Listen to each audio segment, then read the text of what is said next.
Hello বন্ধুগণ, আপনারা দেখতেছেন আমি এই মুহূর্তে যে জায়গাটিতে অবস্থান করছি এটি হচ্ছে মরমী কবি এবং হচ্ছে যাকে ঘিরে 17, 18 এবং 19 অক্টোবর একটি মেলার আয়োজন করা হয়েছে। এবং আমরা দেখতেছেন আমার মনে হয় আপনারা যদি এই চিহ্নটি এই প্রতীকটি যদি দেখেন তাহলে বুঝতে পারেন আমরা কোন জায়গায় এসে অবস্থান করছি। এটি হচ্ছে প্রখ্যাত বাউল সঙ্গীত শিল্পী, বাউলের যিনি বলা চলে যে জনক, তার হচ্ছে মাজারেই আমরা কিন্তু চলে আসছি। তার হচ্ছে 135তম নির্ধান দিবস উপলক্ষে যে কুষ্টিয়ার এই লালন শাহ মাজারে যে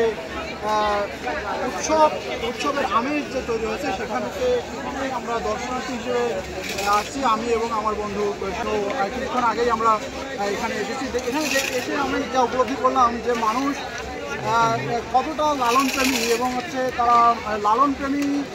আসলে আমরা সবার মধ্যে মানবতাবোধ, মনুষ্যত্ব এগুলো থেকে থাকে। তো আমার মনে হয় আমরা সবাই প্রত্যেকেই একজন লালন প্রেমী, কারণ সবার মধ্যেই মানবতাবোধ, তারপরে দেশপ্রেম, মনুষ্যত্ব প্রেম, ধর্ম বর্ণ নির্বিশেষে সবাইকে ভালোবাসার যে একটি বিষয় আছে সেই বিষয়গুলোকে ধারণ করলেই আমার মনে হয় একজন মানুষ লালন প্রেমী হয়ে যায়, লালন ভক্ত হয়ে যায়। আপনারা দেখতেছেন লালন শাহ মাজার থেকে আমি দেবেন্দ্রনাথ বর্মনা। আপনারা দেখতেছেন লালন শাহ মাজারের সেই যে মিনার, সেই মিনারের পাশে লালন শাহর কিছু ছবি সম্বলিত কিছু জায়গা এবং অসংখ্য দর্শনার্থী এখানে তার ভক্ত অনুরাগীরা কিন্তু এখানে এসেছেন এবং তারা এখানে 3 দিন ধরে কিন্তু এখানে অবস্থান করবেন। এবং আমি এর আগেও এখানে আসছিলাম, প্রায় 5 বছর আগে এখানে একবার আসছিলাম সবাই মিলে।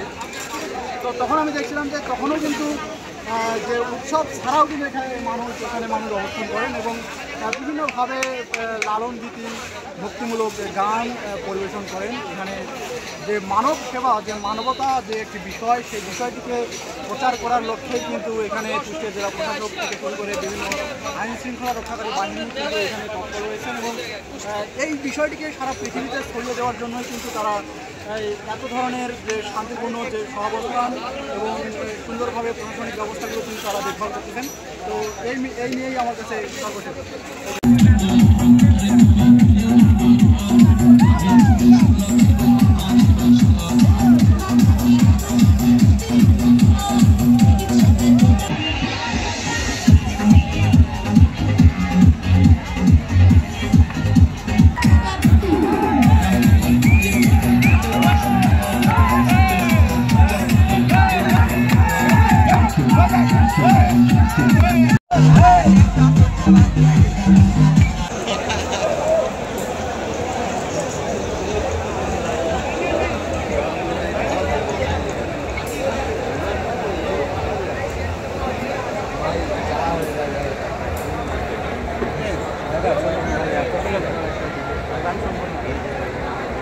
Gracias.